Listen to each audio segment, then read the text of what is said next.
ओम शनि देवाय नमः। जब जीवन में संघर्ष की बात आती है तो हमारा एक ही जवाब होता है कि अगर हमको जीवन में इतना संघर्ष करना पड़ रहा है कि हम थक करके चूर हो गए हैं तो हम बस एक ही ग्रह को दोष देना शुरू करते हैं। और वो ग्रह कौन सा है? वो ग्रह शनिदेव हैं।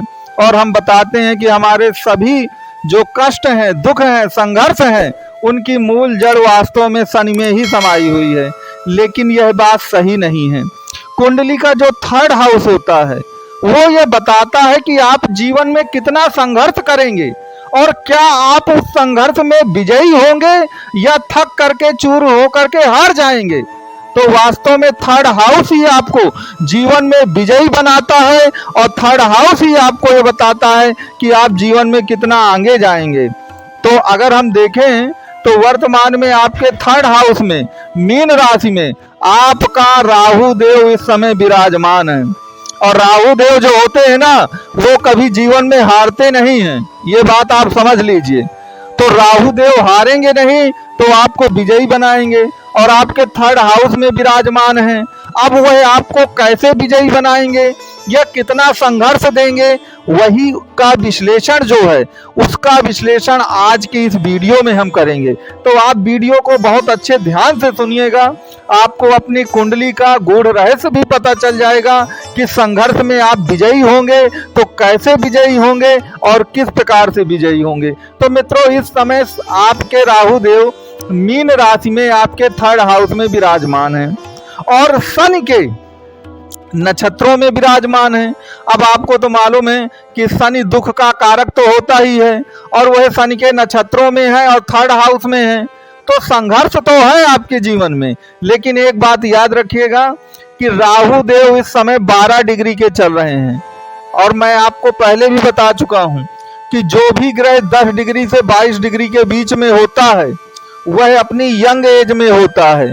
तो जब वह यंग एज में होगा तो निश्चित तौर पे ताकतवर होगा तो निश्चित तौर पर आपको संघर्ष में विजयी बनाएगा। लेकिन यहाँ पर एक मूल कॉन्सेप्ट को मत भूलिए, जब भी हम कुंडली का विश्लेषण करें हमारे दिमाग में हमेशा काल पुरुष की कुंडली होनी चाहिए। काल पुरुष का मतलब आप समझते हैं कि जो कुंडली मेष लग्न से चालू होती है, तो थर्ड हाउस जो संघर्ष का होता है तो वहां पर मिथुन राशि आएगी। और मिथुन का स्वामी कौन होता है? बुध देव भगवान होते हैं। अगर आपकी कुंडली में जो जन्म कुंडली है आपकी, अगर उसमें बुध की स्थिति सही होती है तो याद रखिए व्यक्ति जीवन में बहुत संघर्ष नहीं करता है, क्योंकि बुध जो है वो बुद्धि है, बुध जो है वो मुक्ति या स्ट्रेटजी है कि वह किसी भी बड़े से बड़े काम को स्मार्ट वर्क के द्वारा छोटे से समय पर निपटा लेता है।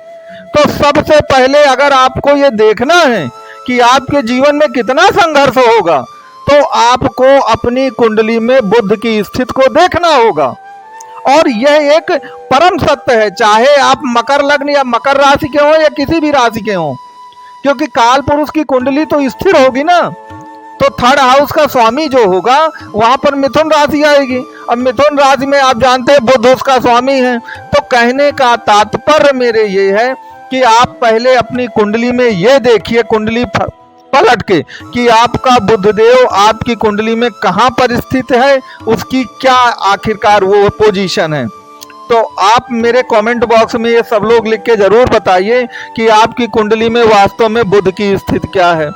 नंबर 2 पर ये याद रखिए कि जो राहु देव है वो बुध के परम मित्रों में आते हैं।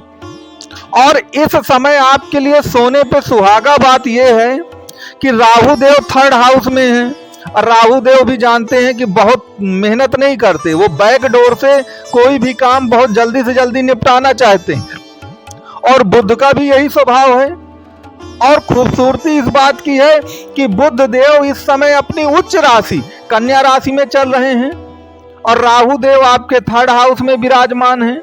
कन्या राशि जो है आपकी कुंडली में 9वें भाव पे आती है और बुध और राहु एक दूसरे के आमने सामने बैठे हैं, 7वीं दृष्टि पड़ रही है दोनों की। तो कहने का तात्पर्य यह है कि ये समय इतना अच्छा है कि यह दीपावली आपके लिए दीपों की जो खुशियां हैं वो लेकर के आएगी और आपका जितना भी संघर्ष है जीवन का वो हमेशा के लिए स्वाहा हो जाएगा, खत्म हो जाएगा। इसमें आपको किसी भी तरह का कोई संदेह नहीं होना चाहिए। अब यहाँ पर कुछ चीजें और याद रखिए कि इस समय बुधदेव जो हैं कन्या राशि पर तो चल ही रहे हैं, वो हस्त नक्षत्र में भी हैं। तो हस्त नक्षत्र आप जानते हैं चंद्रमा का नक्षत्र होता है और कहने का तात्पर्य यह है कि चंद्रमा आपके मन का स्वामी भी है। तो मन से जो खुशी आएगी, याद रखिए आप सभी समस्याओं से निकल भी जाएं, लेकिन अगर आपका मन आपका साथ ना दे तो आप जानते हैं कि जीवन में कितनी दिक्कतें आती हैं। तो आपको मैंने ये सूत्र बताने की कोशिश की है।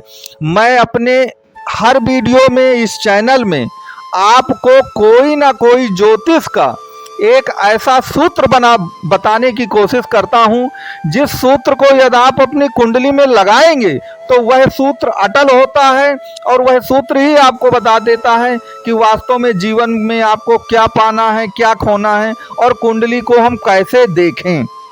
तो थर्ड हाउस जो है वह आपके संघर्ष को रिप्रेजेंट करता है। तो अगर हमको ज्यादा संघर्ष नहीं करना जीवन में तो हमको क्या करना पड़ेगा, बस आप सूत्र पकड़िए कि हमें बुध को ठीक करना पड़ेगा, क्योंकि काल पुरुष की कुंडली में थर्ड हाउस का स्वामी तो बुध ही होता है, क्योंकि उसमें मिथुन राशि आएगी। तो अगर आपने बुध को सही कर लिया, अब बुध को सही करने के जो उपाय हैं मैंने अपने पिछले वीडियोज में काफी उपाय आपको बताए भी हैं, इसलिए मैं उन उपायों को यहाँ पर दोहरा करके वीडियो को लंबा नहीं करना चाहता हूँ। तो बुध को ठीक करिए, निश्चित तौर पर संघर्ष आपका खत्म होगा। और यहाँ पर इस समय गोचर में इतनी बेस्ट की स्थिति बनी हुई है कि आपके राहु देव जो हैं वो थर्ड हाउस में और राहु देव के जस्ट सामने नवम भाव में आपके बुध महाराज अपनी उच्च राशि कन्या राशि में विराजमान हैं।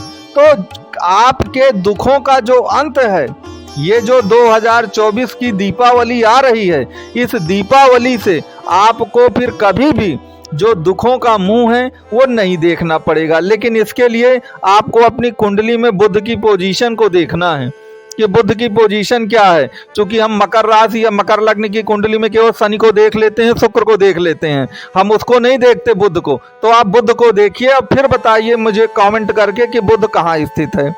तो मित्रों, इस तरह मैंने आपको एक कॉन्सेप्ट समझाने की कोशिश की है। वीडियो आपको कैसा लगा ये जरूर बताइएगा। और यदि आप कुंडली का कंसल्ट कराना चाहते हैं, सलाह लेना चाहते हैं, तो दिए गए नंबर पे आप कॉल और व्हाट्सएप ये दोनों आप कर सकते हैं।